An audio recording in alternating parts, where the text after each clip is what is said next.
उम्र का नहीं, हुनर का इम्तिहान है साहिब। जब जनून होंदा है तां पैर अपने आप थरकदे ने। जी हाँ, उही सब कुछ कर दिखाया है श्रुति गुप्ता ने। आज साडे नाल स्टूडियो दे विच मौजूद ने उही खास जिन्हां ने अपनी जिंदगी नूं, जिन्हां ने अपने हुनर नूं पूरी दुनिया के सामने एक मिसाल वजों पेश किया। खास करके उन्हां लड़कियां दे लई, उन्हां कुड़ियां दे लई जिहड़ियां छोटे शहरां दे विच बैठियां ने, जिहड़ियां पिंडां दे विच बैठियां ने, आपो अपने घरां दे विच बैठियां ने, जिन्हां दे मन दे विच ये अरमान ने, टीवी स्क्रीन ते वेखदियां ने कि नच्चीदा किवें आ, ये गाईदा किवें आ।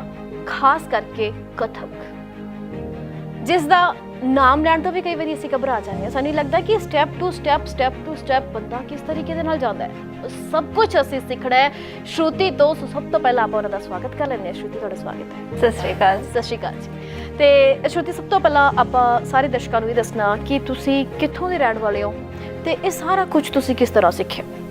मैं बेसिकली फिरोजपुर से हूँ और मेरी शुरुआती शिक्षा सोलन से हुआ, हिमाचल प्रदेश में, और फिर आगे चलकर मैंने पंजाबी यूनिवर्सिटी पटियाला में आकर के डबल मास्टर्स की।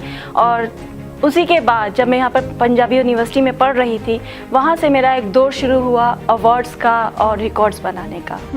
देखो जी, पंजाब दी थी, फिरोजपुर दी रहण वाली, जिन्हें पढ़ाई की पहाड़ों के विच ते उस तो बाद फिर भी पंजाब की जिहड़ी खिच है, पंजाब की जिहड़ी मिट्टी की खुशबू आ, दोबारा तो फिर पंजाबी यूनिवर्सिटी के जरिए उन्होंने पंजाब के विच ले आए ते उत्थों ही इन्हां दे मन दे विच ये चीज़ शुरू हुई कि मैं आखिर करना की है। शुद्ध जिवें असी कोई ना कोई अपना रोल मॉडल किसी ना किसी इंसान को असीं देखते हैं, है ना, भी मैं इस तरीके का बनना, तो वो कौन है जिसनों वेख के तुसीं ये मुकाम हासिल किया? जी, मैं अपने गुरु राजेंद्र गंगानी जी को अपना रोल मॉडल मानती हूँ, और उसी के साथ साथ मैं मेनका गांधी जी की बहुत बड़ी फ़ैन हूँ।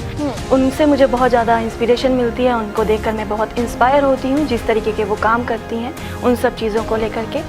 और जिस राह पर वो चली, जैसे उन्होंने सोसाइटी के लिए बहुत अच्छे अच्छे काम किए हैं, जानवरों को लेकर के एजेंडा चलाया, वैसे ही उनको देख करके, उनसे सीख करके मेरे भी मन में विचार आया कि मैं सेव नेचर को लेकर के उस एजेंडा पे काम करूं।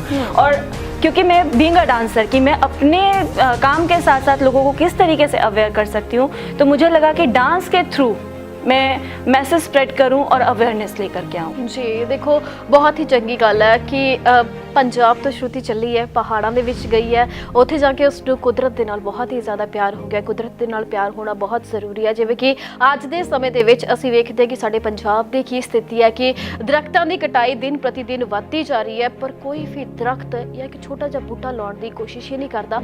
पर जदों श्रुति वर्गे लोग इस पंजाब दे विच हैगे ने, श्रुति वर्गे लोग साडे लई मिसाल ने, तो असीं भी कोशिश करांगे सब दे नाल मिल के इस पंजाब नूं हरिया भरिया रखण दी।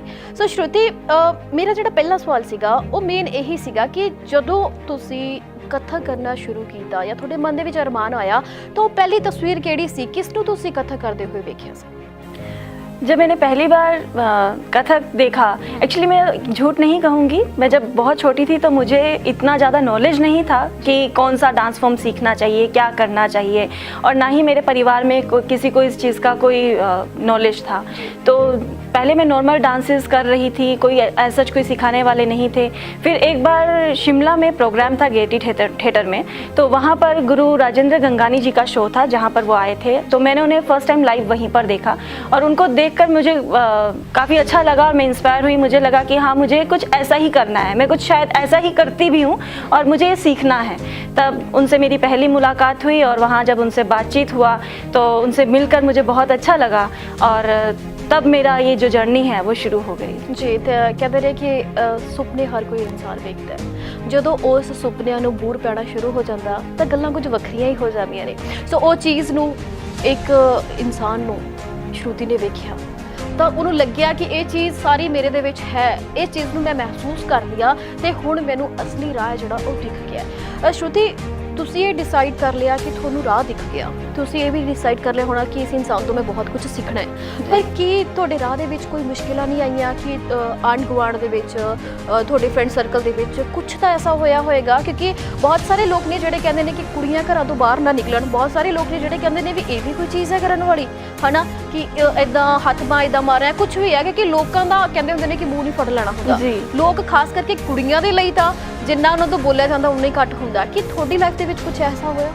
जी बिल्कुल, क्योंकि जिस सोसाइटी में जिस जगह पे हम रहते हैं वहाँ ये सब चीज़ें बड़ी ही आम हैं। बिल्कुल। तो लेकिन मेन चीज़ यही है कि उनके साथ मतलब उन चीज़ों से, उन सर्कमस्टांसेस से हम फाइट कैसे कर रहे हैं, और अपना जुनून, अपनी इच्छाएं हमें नहीं छोड़नी चाहिए और हमें समझाना चाहिए, लड़ झगड़ के नहीं, क्योंकि प्यार में वो शक्ति है जो लड़ाई में नहीं। तो हमें प्यार से, समझदारी से, सुकून और पेशेंस के साथ चीज़ों को फेस करना चाहिए और समझाना चाहिए और समय मांगना चाहिए कि आप मुझे समय दें और एक दिन मैं आपको प्रूव करके दिखाऊंगी, और एक टारगेट रख के अपने सामने चलना चाहिए। क्योंकि अगर हमारे अपने सामने टारगेट नहीं है कि कितने टाइम में मुझे क्या अचीव करना है, तो आप सामने वाले को क्या ही, कब तक आप उसे समझा सकते हैं। तो इसलिए मैंने अपने लिए टारगेट रखा, अपना एम, एजेंडा फाइनलाइज़ किया कि मुझे करना क्या है, और जैसे जैसे मैं इस राह पे चली, अचीवमेंट्स मिली, तो वो जो भी लोग थे जिन्हें पहले समझ में नहीं आ रहा था कि मैं क्या कर रही हूँ, ये क्या है क्या नहीं है, धीरे धीरे वो सब जो अगेंस्ट थे वो फेवर में आने लगे। क्योंकि जब एक बार उपलब्धियां मिलनी शुरू हो जाती हैं तब सब ये भूल जाते हैं कि कभी हम इस चीज़ के अगेंस्ट थे, फिर सब ये कहते हैं कि हाँ हमें पता था एक दिन तुम ऐसा करोगी। जी बिल्कुल। ਤੇ ਸਭ ਤੋਂ ਪਹਿਲਾਂ ਸ਼ਰੂਤੀ ਨੇ ਗੱਲ ਕਹੀ ਸੀ ਕਿ ਜਿਹੜਾ ਸਮਾਂ ਹੈ ਉਸ ਨੂੰ ਵੇਖ ਕੇ ਚੱਲਣਾ ਚਾਹੀਦਾ। ਸੋ ਅਸੀਂ ਵੀ ਸਮੇਂ ਨੂੰ ਵੇਖ ਕੇ ਚੱਲ ਰਹੇ ਹਾਂ ਜੀ। ਤਾਂ ਸਮਾਂ ਇੱਕ ਛੋਟੀ ਜਿਹੀ ਬ੍ਰੇਕ ਦਾ ਹੋ ਚੱਲਿਆ, ਤੁਸੀਂ ਜਾਣਾ ਕਿਤੇ ਨਹੀਂ, ਮਿਲਦੇ ਆਪਾਂ ਛੋਟੀ ਜਿਹੀ ਬ੍ਰੇਕ ਤੋਂ ਬਾਅਦ।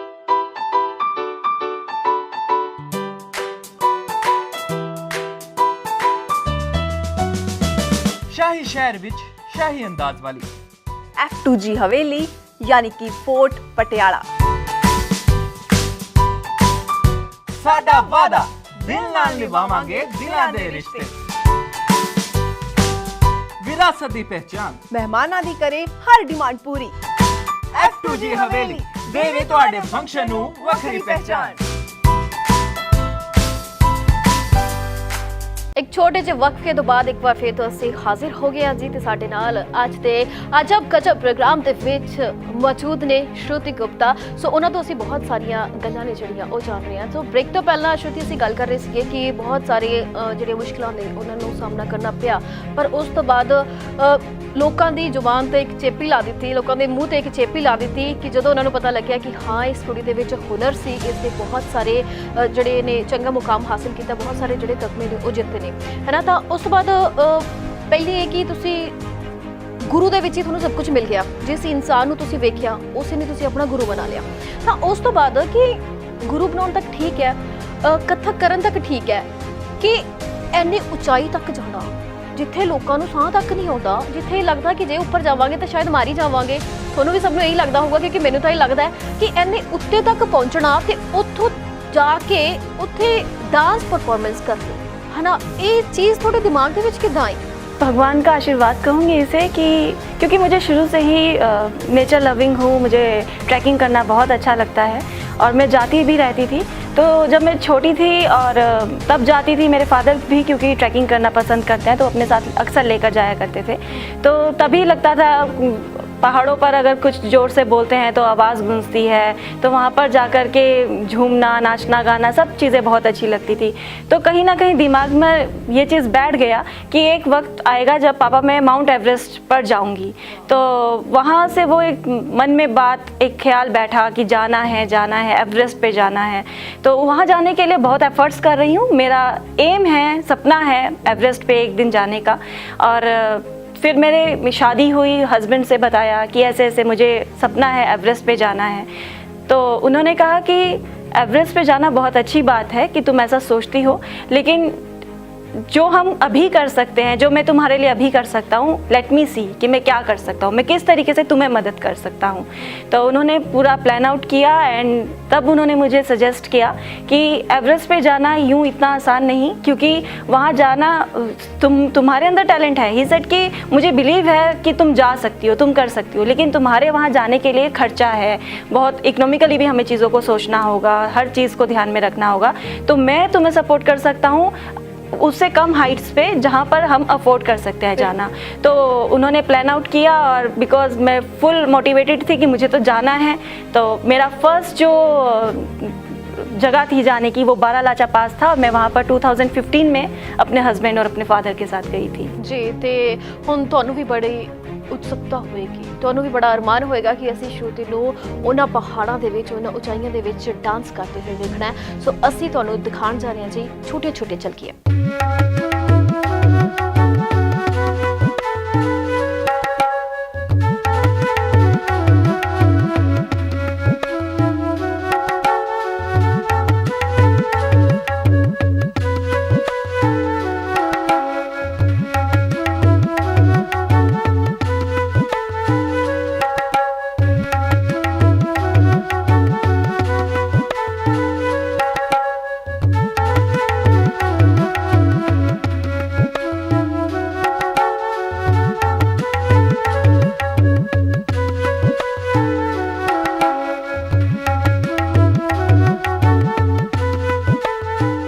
आपने जो भी वीडियो में देखा, ये जगह बारालाचा पास है और यहाँ की हाइट है 17,189 फीट। और आप देख रहे थे वीडियो में कि वहाँ पर बहुत ज़्यादा उस टाइम पे स्नो थी और वहाँ पर जो सूरज की जो लाइट आती है वो इतना ज़्यादा स्ट्रॉन्ग होता है कि एकदम सामने देखना भी मुश्किल होता है और ऑक्सीजन लेवल वहाँ पर बहुत ज़्यादा कम होता है। तो ऑक्सीजन की कमी और इस तरीके के सर्कमस्टांसेस होते हैं कि बहुत ही मुश्किल होता है ऐसी जगह पर थोड़े बहुत छोटे छोटे स्टेप्स भी लेना। तो ऐसे में कंटिन्यूस डांस करना ये अपने आप में एक मिरेकल ही मैं कहूँगी। और कैसे होता है मुझे खुद नहीं पता, मैं सिर्फ़ और सिर्फ यही कहती हूँ कि ये भगवान का आशीर्वाद होता है जो मुझे इतनी ज़्यादा हिम्मत देते हैं और सोच देते हैं कि हाँ मैं कर सकती हूँ। क्योंकि जिस टाइम मैं शुरू करती हूँ करना उस टाइम पर फिर मैं सब कुछ भूल जाती हूँ, फिर मुझे कुछ याद नहीं रहता है और बस मैं कहीं खो जाती हूँ और बस वो चीज़ें अपने आप खुद ब खुद हो जाती हैं। फिर क्या ਸੀ ਨਾ ਤੁਹਾਨੂੰ ਅਜਬ ਗਜਬ ਦੁਨੀਆ, ਕਿਉਂਕਿ ਜਦੋਂ ਸਾਡੇ ਵਿੱਚ ਸਿੱਖਣ ਦੀ ਇੱਕ ਲਗਨ ਹੋਵੇ, ਜਦੋਂ ਸਾਡੇ ਵਿੱਚ ਕੁਝ ਕਰਨ ਦਾ ਜਜ਼ਬਾ ਹੋਵੇ, ਉਦੋਂ ਸਭ ਕੁਝ ਸੌਖਾ ਹੋ ਜਾਂਦਾ। ਜਿਵੇਂ ਕਿ ਸ਼ਰੂਤੀ ਨੇ ਆਪ ਹੀ ਦੱਸਿਆ ਕਿ ਉਹ ਜਦੋਂ ਕਥਾ ਕਰਨਾ ਸ਼ੁਰੂ ਕਰ ਦਿੰਦੀ ਹੈ ਉਸ ਤੋਂ ਬਾਅਦ ਉਹਨੂੰ ਪਤਾ ਨਹੀਂ ਲੱਗਦਾ ਕੀ ਹੋ ਰਿਹਾ ਕੀ ਨਹੀਂ ਹੋ ਰਿਹਾ, ਕਿਉਂਕਿ ਇੰਨੀ ਉਚਾਈ ਤੱਕ ਪੁੱਜਣਾ, ਉੱਥੇ ਜਾ ਕੇ ਡਾਂਸ ਕਰਨਾ ਤੇ ਉਹ ਵੀ ਉਹਨਾਂ ਕੱਪੜਿਆਂ ਦੇ ਵਿੱਚ ਜਿਹੜੇ ਅਸੀਂ ਨਾਰਮਲ ਗਰਮੀਆਂ ਦੇ ਮਹੀਨਿਆਂ ਦੇ ਵਿੱਚ ਪਾਉਂਦੇ ਆ। ਸੋ ਅਜਿਹਾ ਕਰਨਾ ਵਾਕਿਆ ਹੀ ਬਹੁਤ ਹੀ ਜ਼ਿਆਦਾ ਔਖਾ ਹੈ।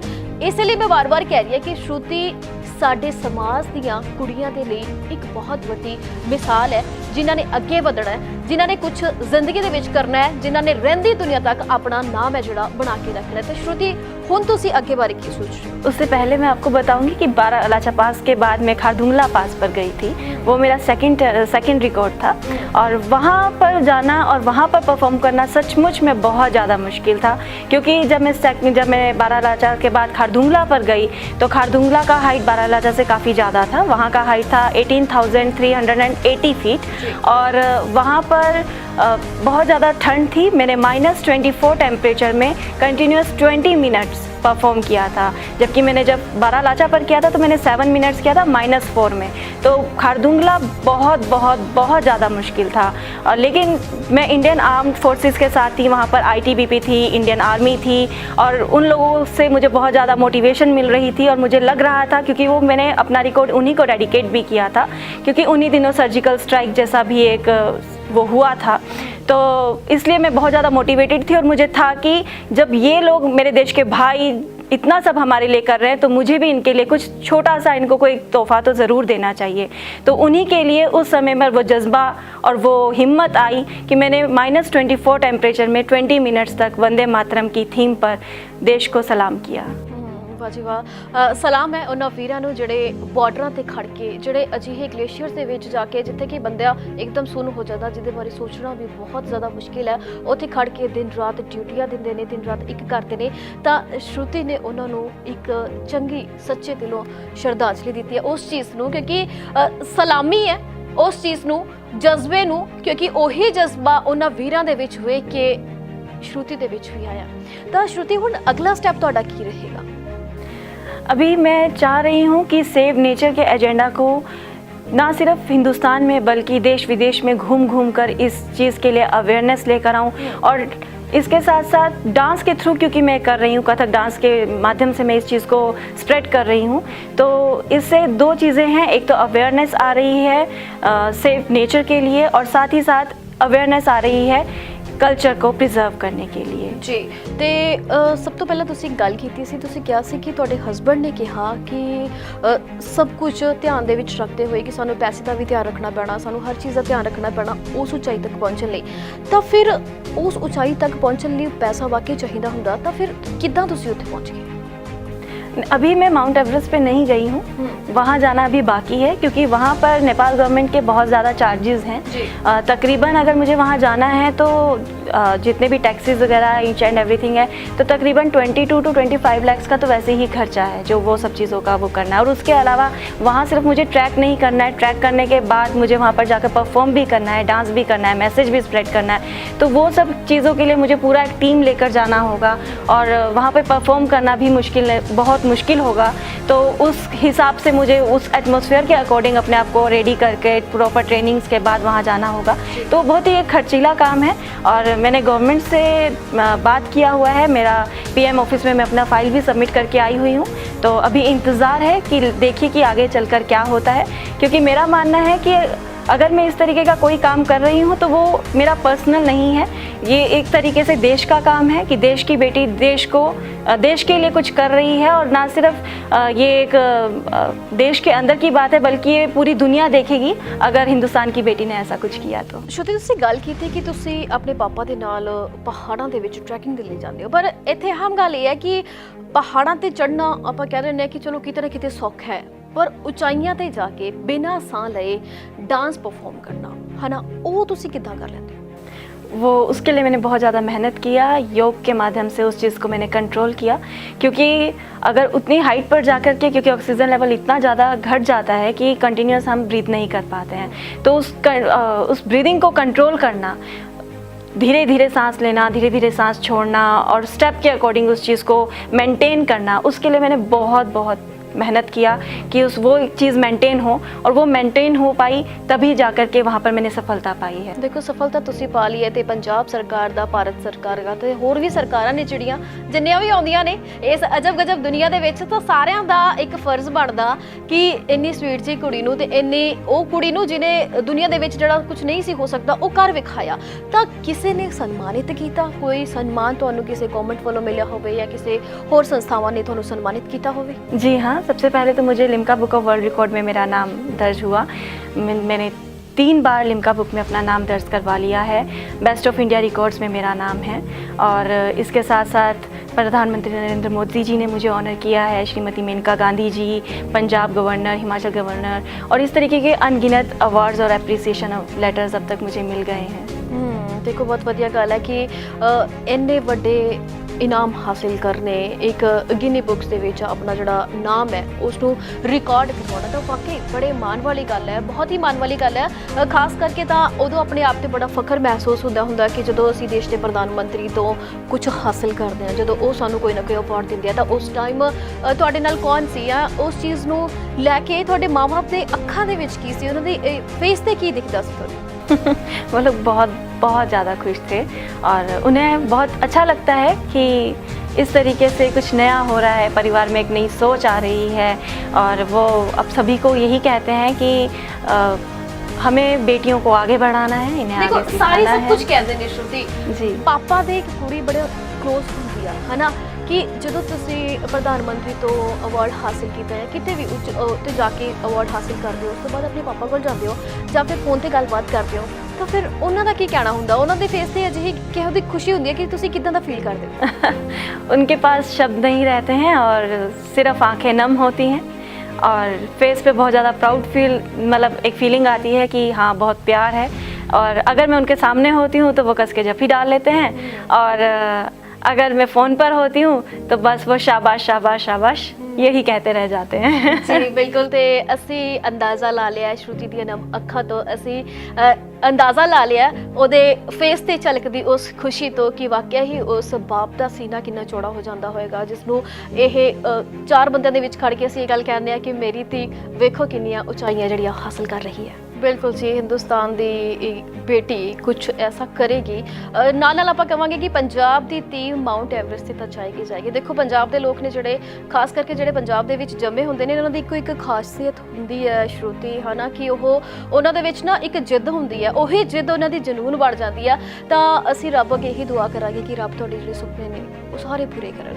Thank you so much. ਅਗਲਾ ਪਲਾਨ ਤੁਹਾਡਾ ਹੋਰ ਕੀ ਆ? ਤੇ ਤੁਸੀਂ ਖਾਸ ਕਰਕੇ ਆਪਣੀ ਆਡੀਅנס, ਆਪਣੀਆਂ ਜਿਹੜੀਆਂ ਕੁੜੀਆਂ ਆਪਾਂ ਨੂੰ ਚੈਨਲ ਦੇ ਮਾਧਿਅਮ ਰਾਹੀਂ ਵੇਖ ਰਹੀਆਂ ਨੇ, YouTube से ਵੇਖ ਰਹੀਆਂ ਨੇ, ਉਹਨਾਂ ਦੇ ਲਈ ਤੁਸੀਂ ਕੀ ਕਹਿਣਾ ਚਾਹੋਗੇ?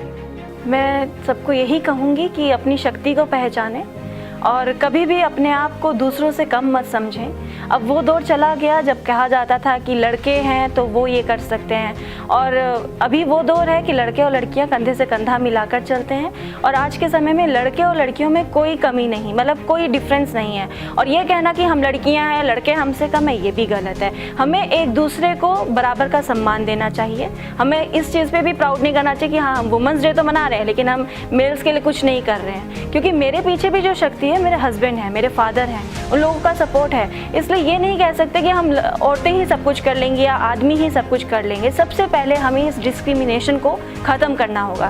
ये जो भेदभाव है कि तुम आदमी मैं औरत, इस डिस्क्रिमिनेशन को, भेदभाव को हमें ख़त्म करके फिर एकता के ध्यान उस पर आना। प्लेटफॉर्म जो है वो एकता का प्लेटफॉर्म होना चाहिए, और तब मिल करके अगर हम एक दूसरे को सपोर्ट करते हुए आगे चलेंगे तो ज़रूर हर वो लड़की, हर वो औरत जो सपना देखती है वो पूरा कर सकती है।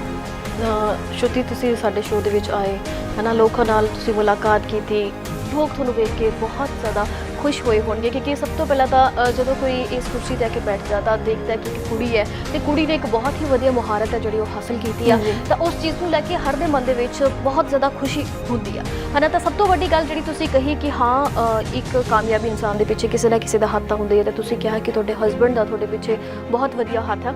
ਤਾਂ ਇਹਦੇ ਵਿੱਚ ਆਪਾਂ ਇੱਕ ਗੱਲ ਹੋ ਰਿਹਾ ਕਿ ਤੁਸੀਂ ਕੁੜੀਆਂ ਦੇ ਲਈ ਅੱਜ ਕੱਲ੍ਹ ਇੱਕ ਜਾਂਦੇ ਜਾਂਦੇ ਜ਼ਹਿਨ ਦੇ ਵਿੱਚ ਸਵਾਲ ਆਇਆ ਕਿ ਅਕਸਰ ਇਹੀ ਕਿਹਾ ਜਾਂਦਾ ਕਿ ਲੜਕੀ ਹੀ ਲੜਕੀ ਦੀ ਦੁਸ਼ਮਣ ਹੁੰਦੀ ਆ। ਕੀ ਤੁਸੀਂ ਇਸ ਚੀਜ਼ ਨੂੰ ਮੰਨਦੇ ਹੋ, ਜਾਂ ਇਸ ਚੀਜ਼ ਨੂੰ ਠੱਲ ਪਾਉਣ ਦੇ ਲਈ ਤੁਸੀਂ ਕੀ ਕਹਿਣਾ ਚਾਹੁੰਦੇ ਹੋ? सबसे पहले यहाँ से स्ट्रॉन्ग होना है, यहाँ से समझदार बनना है, और सबसे पहले एक नारी का इज्जत, नारी का सम्मान। अगर हमारी सोच में इतनी परिपक्वता आ जाए, अगर हम इतना डीप थिंकर हो जाएं और एक रिस्पेक्ट देने लगें, तो मुझे नहीं लगता कि घर परिवार में किसी भी तरह के कोई झगड़े होंगे।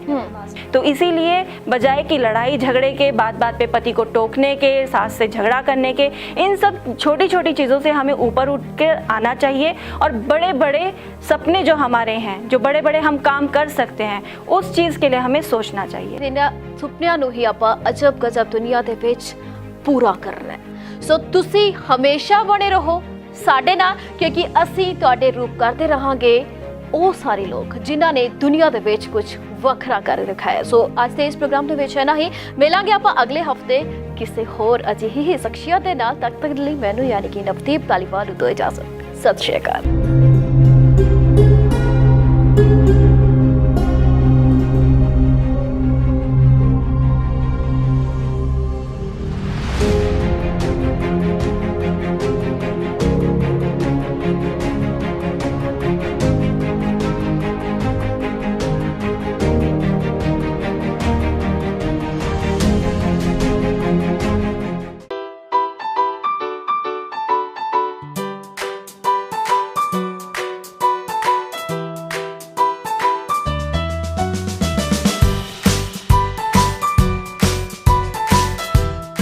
ਸ਼ਾਹੀ ਸ਼ਹਿਰ ਵਿੱਚ ਸ਼ਾਹੀ ਅੰਦਾਜ਼ ਵਾਲੀ F2G ਹਵੇਲੀ ਯਾਨੀ ਕਿ ਫੋਰਟ ਪਟਿਆਲਾ।